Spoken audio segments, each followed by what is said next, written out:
today. Oh my God, he's back with a series. Gave it to us last Friday, gave us a little taste of it. And the series called Addiction Series. Oh my goodness, I can't wait. So without further ado, we know him as a backbone imposter man. He brought that information to us.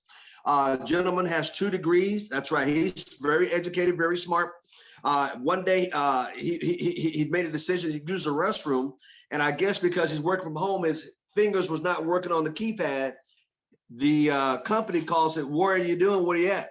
And it ticked him off. Let me use that word. He ticked him off. He said, "Wait a minute, you mean to tell me I'm a grown man with 2 degrees? I have to ask permission to go to the restroom?" Oh, he made a decision right then and there. Listen up. He made a decision right then and there to draw the line in the sand and say, "Look, I got to get out of here." And ever since then, he has been on fire. Without further ado, can we give a warm welcome to Backbone Imposter, the man himself, Mr. Sam Foster, with the Addiction Series.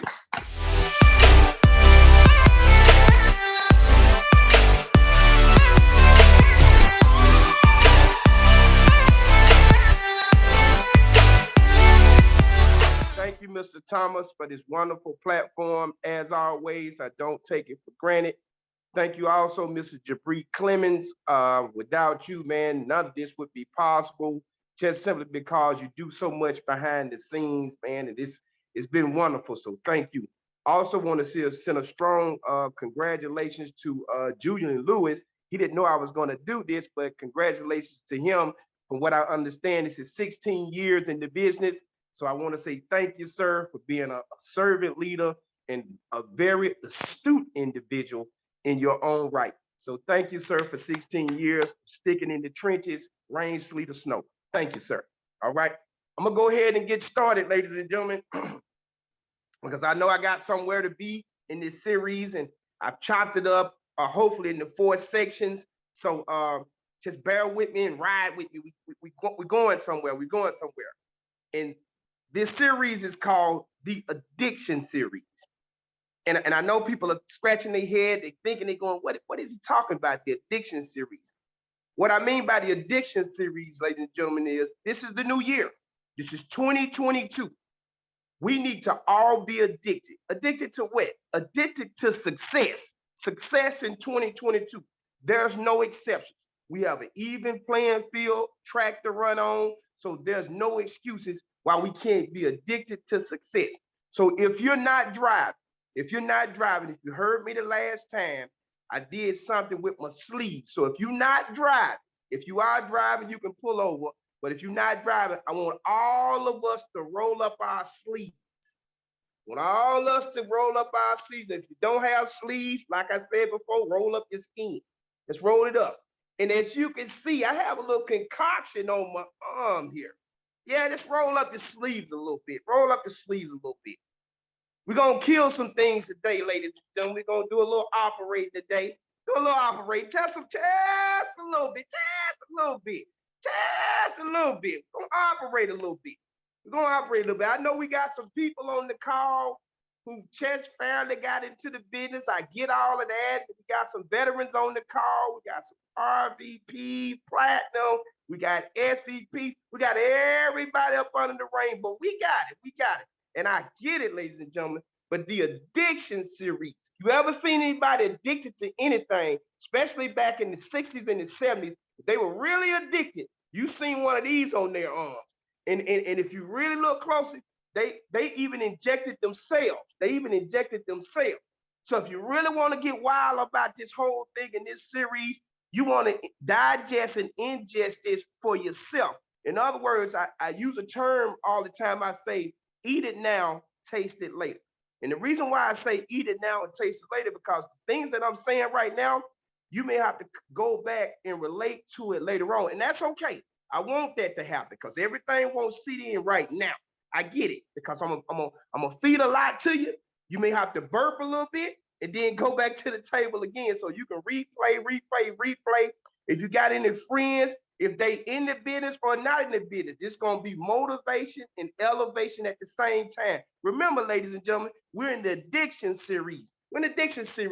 So I want you to roll up your sleeves. I want you to think about everything that you want to happen in 2022 for your business. And I want you to think about it in terms of if it could happen to you, you need to inject it in yourself.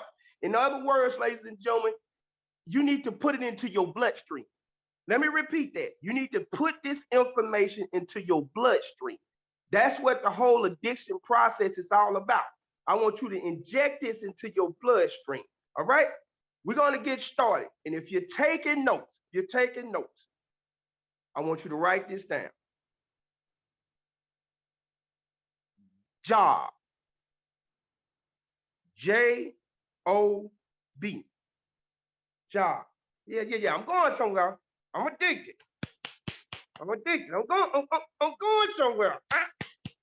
That job. Yeah, I'm going somewhere with it. J-O-B. But I want you to write down, not just job, J.O.B.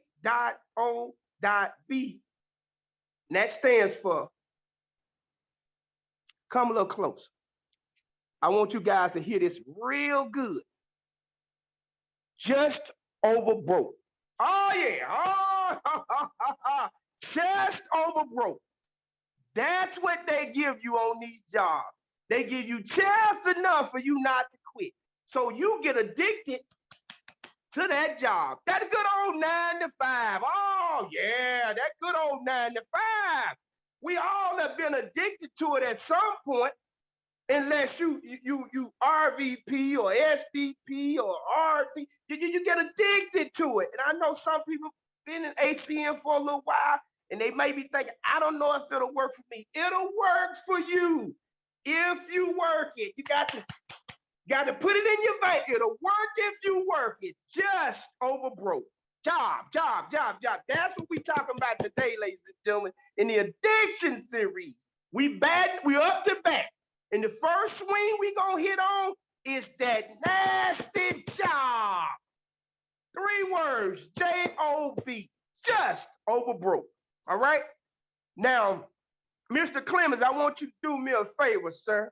I want you to put up that first slide for me. Okay, ladies and gentlemen, if you can tell me who this individual is, just put it in the chat.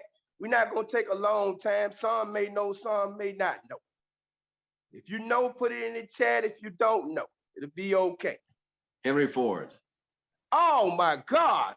It would take an SVP to solidify the situation. You're absolutely right. It's Henry Ford, ladies and gentlemen. Okay, why is that person so significant? Okay, Jabri, put on the next slide. If you can read this, it says, where did the 9 to 5 job concept come from? Does it still make sense?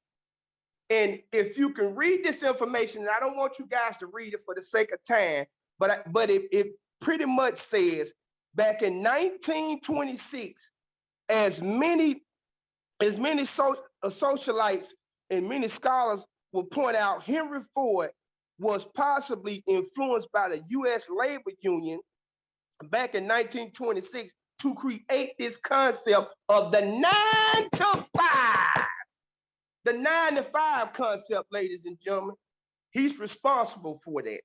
That 8 hours per day, 9 to 5, 40 hours a week. Henry Ford. That's right, Henry Ford. For my scholars out there, that last name Ford should ring a bell. Not gonna go too deep into that, but he's the person that is responsible for the 9 to 5.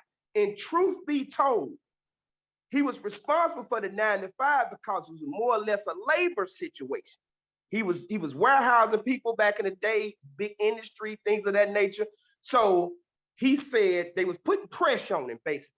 So he had to come up with a concept, that would kind of satisfy both sides, satisfy the labor union at the same time, satisfy him. So basically, he did what we would call these days, ladies and gentlemen, he put a cap on the situation. He put a cap on the situation, ladies and gentlemen. And he was such an influencer that the White House took notice. So years later, they all joined in together and came up with the concept of the 40 hours a week, 8 hours a day. And if you worked more than that, then they said they had to pay you what we call overtime. I'm going somewhere. I'm going somewhere. I'm going somewhere. Trust me. I know we got people out there saying, yeah, but how does this all tie in? Trust me. It's going to tie in. It's getting ready to tie in. Trust me, it's going to tie in. Okay. Then I sat back and I thought about it. I said, for my average people out there, we have to understand something. The average person works a 9 to 5. So what's the difference between the 9 to 5 job and the IBO / entrepreneur? Very good, interesting concept. Okay, so for those individuals who are out here right now thinking, I want freedom, I want to get out of here, I don't want to be at my job all the time. Why? Because that's why we're in ACN in the first place, to have freedom. To have freedom. That's really why we're here. You know, it's the money, the whole 9, and that comes as well. But we're in ACN to have freedom, not to be locked down to a 9 to 5. Okay? Hopefully that's fairly said across the board. Not only that, but I want you guys to try this on for size. The difference between a job and being an IBO / entrepreneur. Give you a couple of things that you need to think about and possibly write down, because things will get tough throughout the year and you'll say to yourself, I don't know if it's for me. And this is why I want you guys to grab this concept so tightly, because this is going to help you guys throughout the year when you hit those peaks and valleys and you kind of shaking a little bit and you don't know, and it's going to come. It comes with the territory. It comes with the territory. But always put this in the back of your mind. And this is why I'm saying this at the first part of the year, so you can use this as something to put in your toolbox. Put in your toolbox and also inject it into your vein. Because when you put it in your system, the system will work. What? Saving yourself time, energy, and money. It's all about the system. I'm getting ready to shake up the whole system. When I get through the day, somebody's going to say, I'm glad I chose ACN. Trust me, you're going to see it. I got something to show you. And when I show this to you, you're going to say, wow. And I'll get a couple of phone calls. I'm okay. I'll pick up that phone. Watch this. On the side of job as compared to an IBO, the job gives you a salary and an hourly wage, right? The IBO / entrepreneur, they call their own shots. Write that down, put it on side to side, because I'm going somewhere with this now. Salary, hourly wage, call your own shots. I'm going on both sides of the quadrant. Okay, the job gives you leave time, IBO entrepreneurs all the time. Leave time all the time. Put that in the back of your mind. If you got a job, you're trading time. Watch this, ladies and gentlemen. As an IBO entrepreneur, you trade minds. Let me repeat that. One trades time, the other one trades minds. It's important, ladies. I'm going somewhere. Stay with me. I'm going somewhere. It's the Addiction series. I'm going somewhere. I'm going somewhere. I got a short time to get there, but we going somewhere. Watch this, ladies and gentlemen. I had the unfortunate situation, for those who've been on these calls for a while, you understand what kind of fueled my fire in the beginning. I watched my boss, who had been at my job for 15 years. I watched her train her replacement for 3 months when the situation first started a couple of years back. Trained her for 3 months. They outed her, put on what they called a furlough at the time, and she didn't stay on furlough a month, and they let her go. And we were all shook. We couldn't understand, why would they do that? This lady been here 15 years. She's trained pretty much everybody in the organization. Why would you just let her go? Well, ladies and gentlemen, I've said this before and I'll say it again. Mr. Thomas used to have this saying. He say, when you get 40 years old, they'll trade you in for 220s. And that bust me in my face when they did it to her. I said, oh my God, Mr. Thomas was right. The concept is still the same. The system is still the same. Ladies and gentlemen, they play checkers with the situation. Okay, it was more advantageous because I got a couple of people that can relate to this because I know Marcia Carter says it all the time when they called her in and let her go. Okay?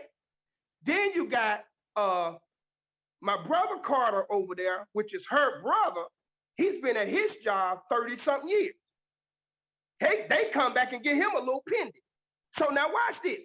I'm thinking about all of this now. I'm really thinking about this when they did it to her.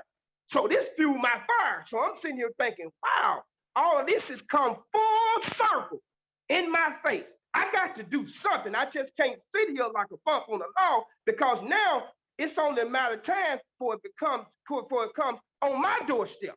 Because I know people that it's happened to, and now it's already in my backyard because it's happening at my job. Now, watch this, ladies and gentlemen, for the 9 to 5 people. I'm getting somewhere. That's why I titled it Job. Watch this. She was there 15 years. 15 years. She's trained everybody.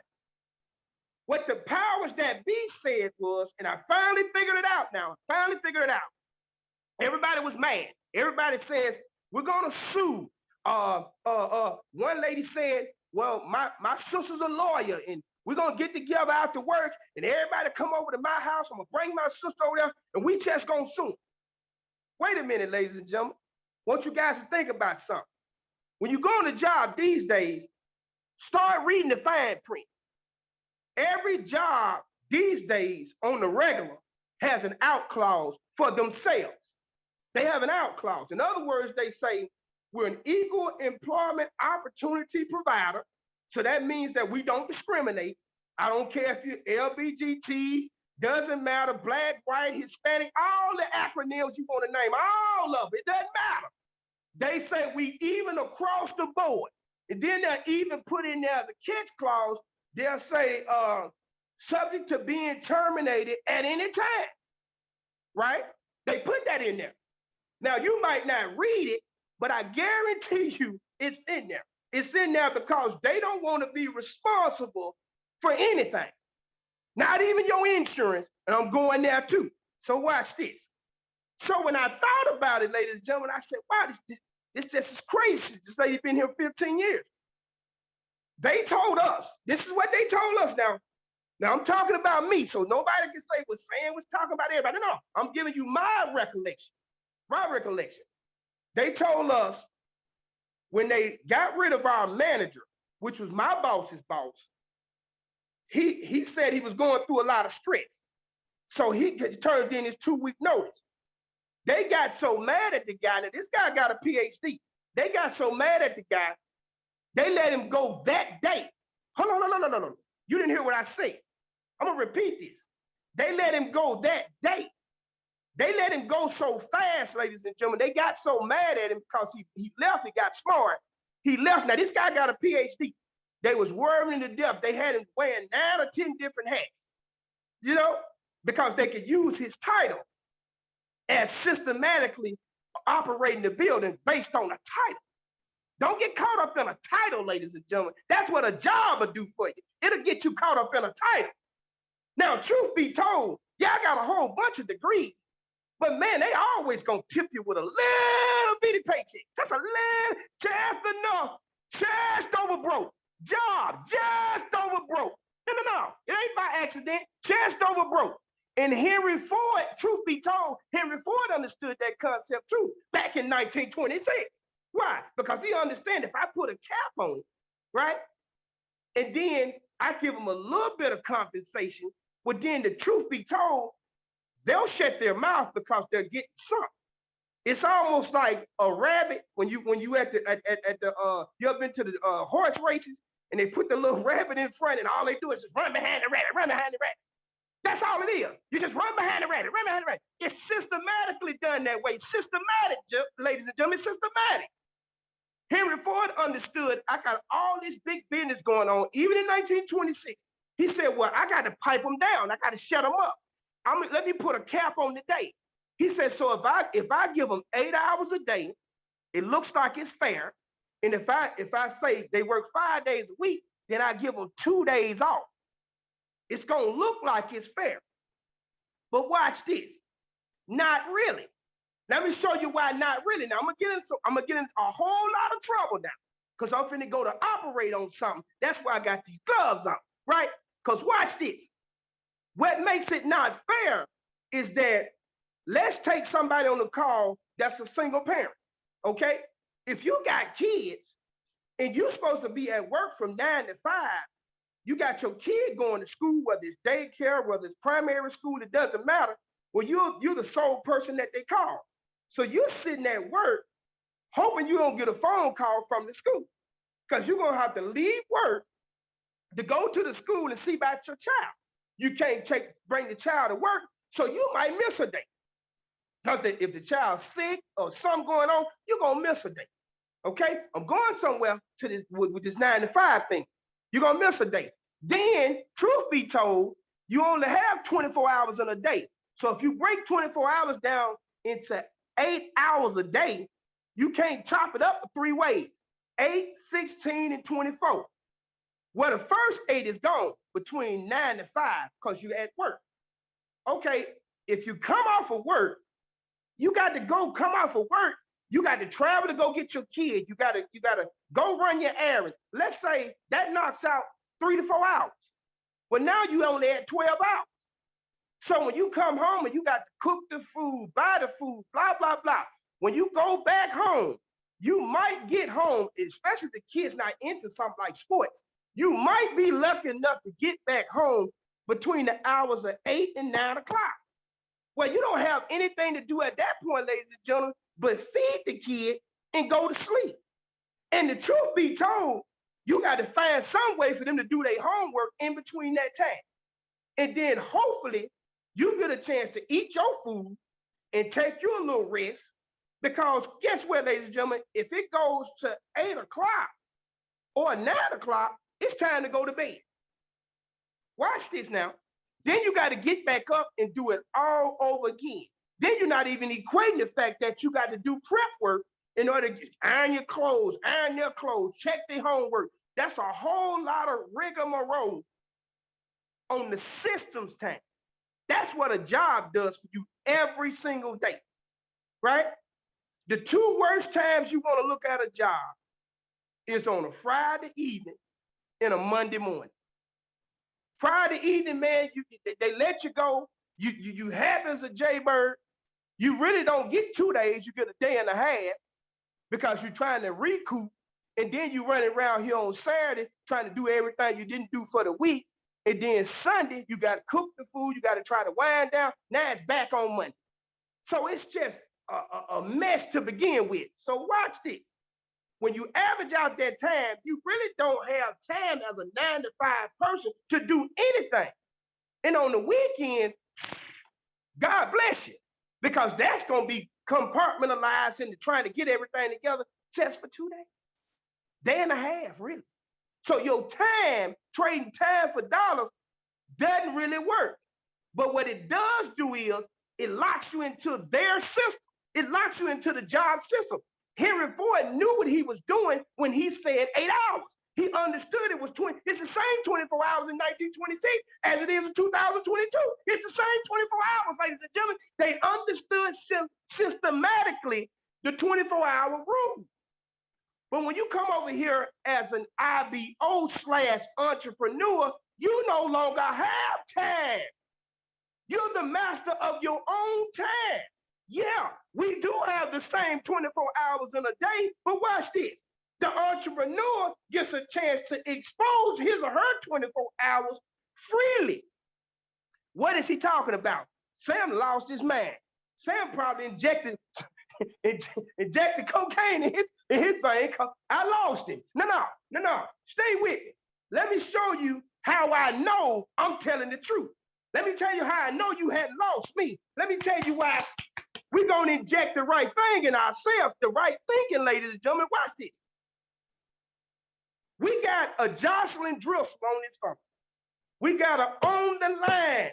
We appreciate her. RVP Platt. We have a Mr. Al Thomas on the call. I'm Mr. Al Thomas, Senior Vice President, top of 2 network marketing companies. Now, if I'm wrong, the lady and the gentleman has the opportunity to speak up on the call. I have yet to see a RVP or SVP that came on these calls in the last 3 years now, that came on these calls that discussed they didn't have freedom, time or money freedom. Now, they never said they did. And all of them can move around when they want to. All of them can do it. Okay, y'all looking at me deep. Let me go a little farther back to let y'all know that I pay attention on the calls. Let's go to Orange Solomon. Let's go to his wife. She says that she raised 3 boys and never had to miss any of their games at no point. Okay, let me show you what freedom look like. So you guys won't just look at me and say, oh, he talking crazy, he out of his mind, he wasting time. No, I'm not wasting time, follow me. You got a Chanel Burke that said that she never missed any of her kids' games. She got 4 or 5 kids in different ages and stages. And I don't think none of them are twins, but she got them in different ages and stages. And she said on these calls, go back and listen to the calls now. She said herself, I never had to miss their games. She said she got a son now in T-ball and she got a private coach. This is what the RVP and SVP lifestyle gives you. Nobody talked about time. Nobody talked about 9 to 5. Nobody talked about I had to miss something. None of these individuals have talked about that in 3 years of this call. Now, if I'm lying, let one of them unmute and talk about it. They never talked about missing time for anybody because they had time freedom. Time freedom, not just money, but time freedom. You got the flexibility. This is what I want you guys to think about in your head as you advance in ACN. You want to get to the level where you have time freedom. It's all about time freedom, and you can't get that on a job. It's not possible. I just broke down the number aspect to let you know it's not possible because they jam you up Monday through Friday. Henry Ford knew that concept before he introduced the concept. He knew that they would take a liking to it because now you have an opportunity to trade time for dollars and they get a chance to tip you with a paycheck. Okay, I got some looking at me deep, Mr. Thomas. They looking at me deep. They looking at me deep. I can feel it.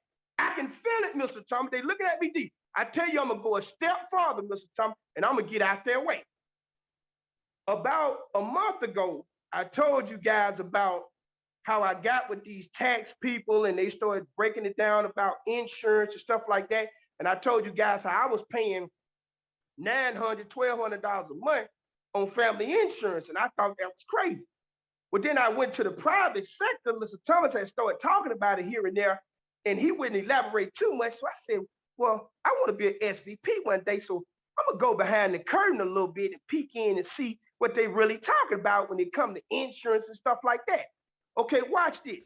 A record number of 4.5 million Americans quit their job in November, and I don't blame them because a lot of these employers, they don't care about you. They don't care about your health. They're underpaying you and overworking you. So if you're looking to quit your job, here are 5 tips to prepare that transition.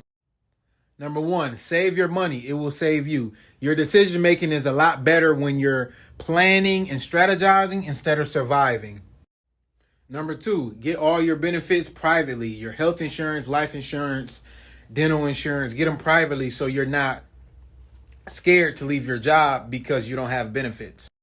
Number 3, clean up your social media. No matter how you feel about it, new employers or even new clients are going to judge you based off your social media. Tip number 4, call your other successful friends and try to network your way into a better position or to a new business. Step 5, be willing to travel and relocate.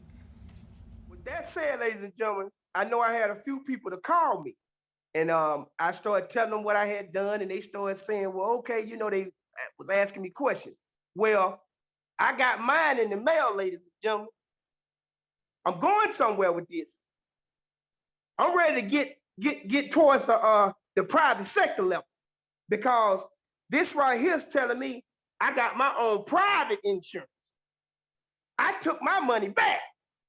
So now the money that I was spending with them, they got to give me that money back. And like I said, ladies and gentlemen, guess who's on the hook? Watch this. America rewards the entrepreneur. They reward us. Watch this. Now, instead of me paying the $900, $1,200 a month for the insurance, I only pay a total of $334 out of pocket.